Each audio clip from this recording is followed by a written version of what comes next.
have a red bob. Yeah. My hair's growing out now, so it looks a little different. Check. Is it good? Can you hear me? Hi, this is Alan Z from Ranger Stop and Pop. You're watching the RSP Lounge, and I am with. Hi guys, I'm Monica Rial. How are you doing? You having a good con? I am. How are you? I'm doing great. It's awesome. We've got music going. We got people everywhere. This is rad. So for people that may not know the woman behind the mask, can you tell us a little bit about yourself? Sure. So I'm a voice actress. I've been voice acting for 23 years. You guys probably know me as Bulma Briefs in Dragon Ball. We've got a new movie coming out soon, so you guys need to check that out. I'm also a Suyu Wasui in My Hero Academia. So if you're a Frog fan, then come on out to see me. And like 600 other anime roles. So a lot. So I was wondering, like, as the voice of Bulma, developing that voice, did you learn it from like the Japanese voice actress and kind of like imitate her voice, or did you have your own spin on it? That is a great question. So when I took over, it was 2009, which was right when we did Dragon Ball Z Kai. So Tiffany Bulmer had been the previous Bulma before me. So I watched a little bit of what Tiffany did to kind of get the idea of how she performed Bulma. And my beginning in Kai was kind of an homage to her Bulma. But I also took into account Hiromi Suru, who was the Japanese voice actress. And she was really my springboard, especially going into Super, when that was uncharted territory for me. So I really relied heavily on Hiromi, which was really hard because she passed recently. And so that was really hard on me because, you know, you don't meet that person, but you hear them in your headphones for so many years, you get attached. So it was really hard when she passed for me. I've never had that reaction to somebody I'd never met, you know? Right. But it was hard. But yeah, I definitely used her as a springboard, and definitely Tiffany Bulmer as well. Right. I spoke to Greg Baldwin at MomoCon, and he took over for Mako for, Avatar: The Last Airbender. I think he had a pretty similar experience where it's like, you've never met this person per se, but you feel attachment because you are being what they played, right? You have to really, really master the craft to know what you're doing with that. Yes, and it's one of those things that, like, you have to put yourself in that character's shoes in their life. So you have this distinct connection with this character that very few other people have. So to have another person like Hiromi that had that same connection, it's just a really cool thing. And I really hoped that one day we would have the opportunity to sit down and talk about, like, how did you do it? How did I do it? Now the good thing is that now Bulma is voiced by Aya Hisakawa, who's a fantastic seiyuu. She's been around a long time. And so I'm still hoping that maybe one day Aya and I will get to sit down and talk about it. But she's such a fantastic character, and she's experienced so much growth through the whole show, especially Super. She's gotten so strong.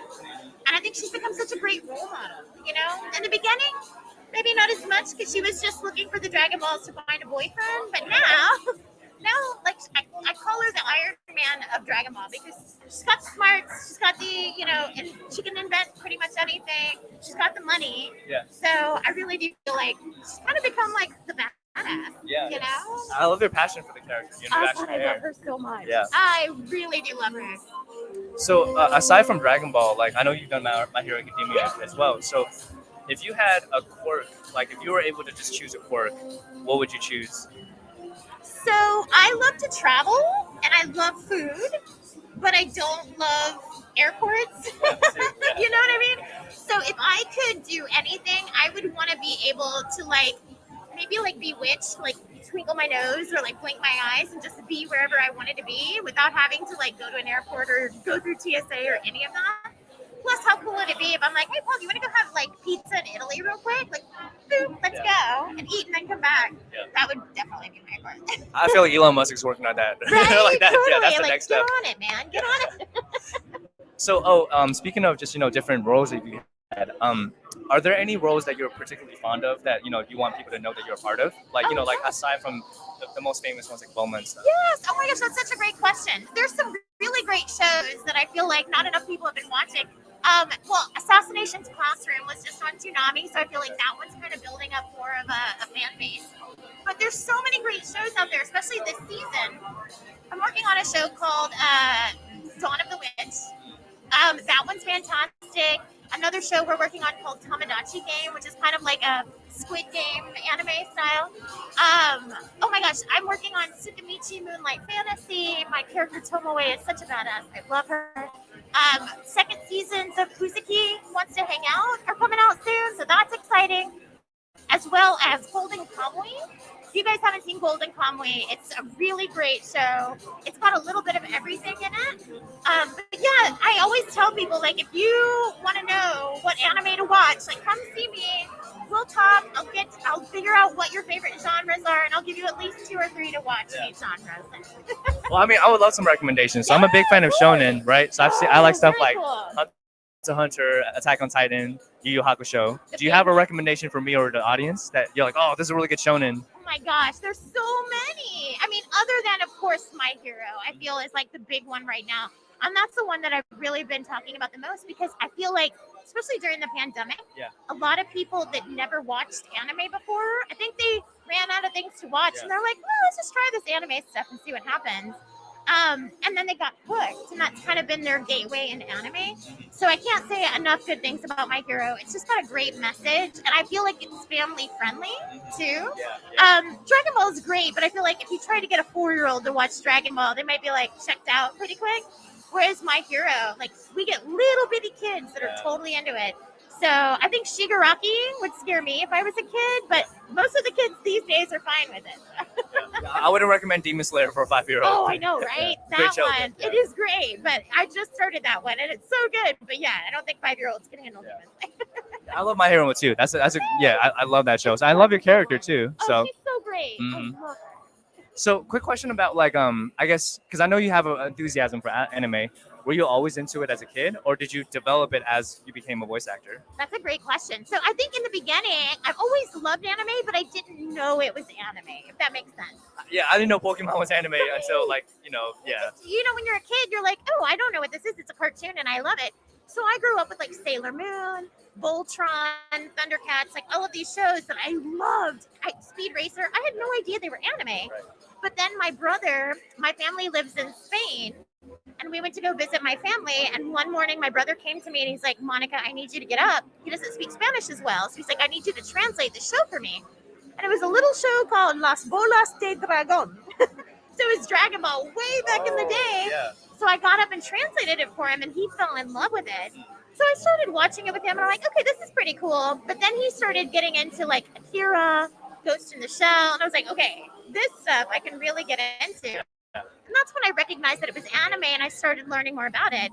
So when the opportunity came up of, like, hey, do you want to audition for this anime company? I'm like, hell yeah, I want to audition for this anime company. So it's been really cool to, like, come from the fandom side of it, and knowing what it is. But it wasn't as accessible back then. It was really hard to find anything relating to anything, really.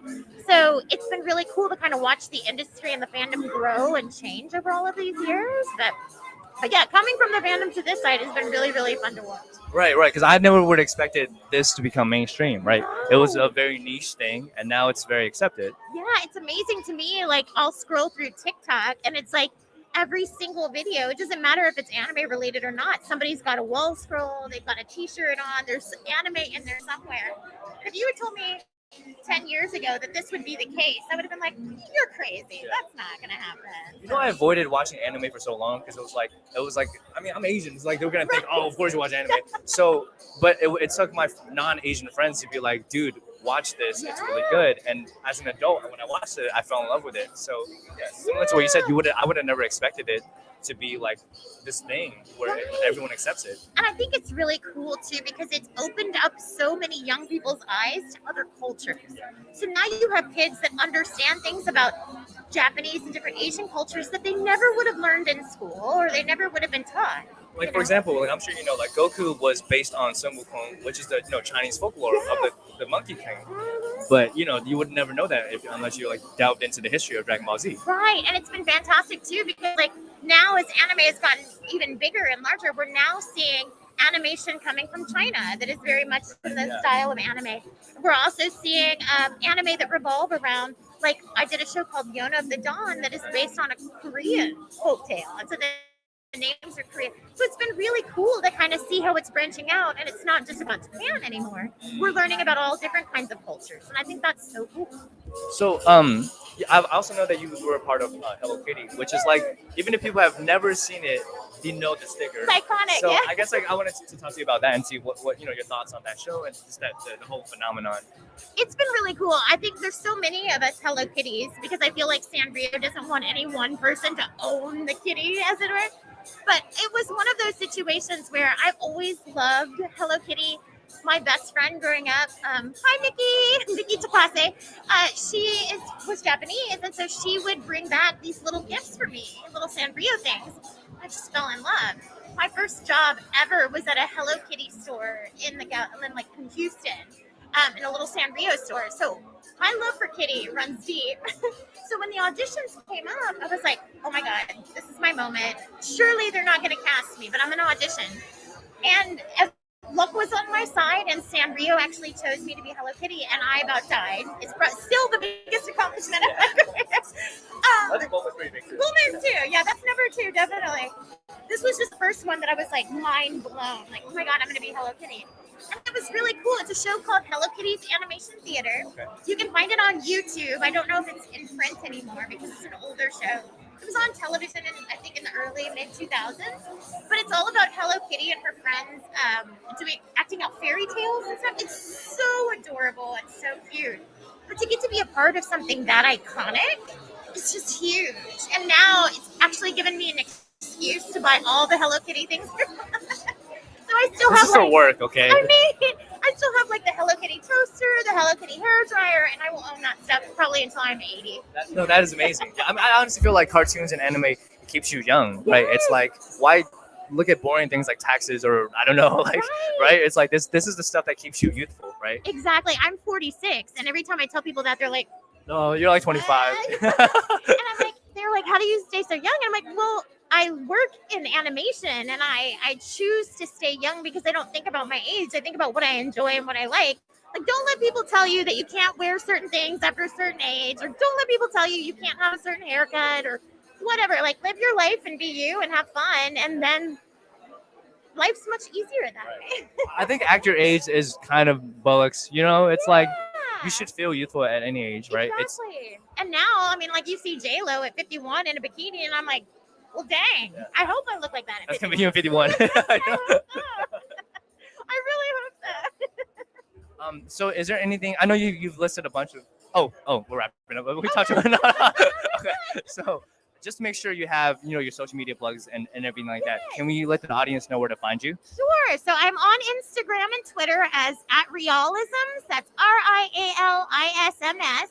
I'm actually on TikTok as well as @Rialisms. I've got a whole bunch of videos to post, but I'm a horrible video editor. So, but Awesome. Thank you for your time. thank you so much, Yes. you guys. That was awesome.